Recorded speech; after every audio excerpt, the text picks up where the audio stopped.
Guys, how are you doing? I hope you're doing good. Thank you for tuning into this video today. Guess what? It is spring season. To me, that is plant season.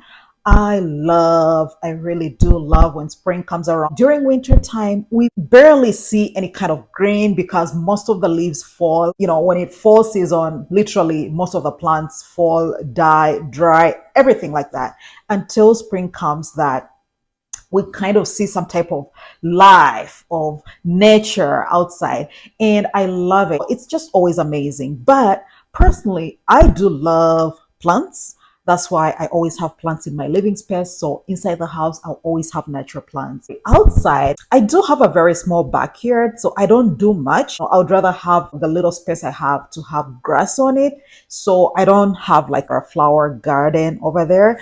But on my entryways, back door, and the front door, I normally try to put at least some type of plant or flower, that kind of thing. When this season comes, I do love going to three different stores. I'll go to Canadian Tire, Walmart, and the Real Canadian Superstores and check out what they have for the season. So I'm heading out there to look for plants which I can put on my entryway. So I'm gonna go there and see what I can get, and I will show you how I try at least to make my outdoor space look pretty. So come along with me.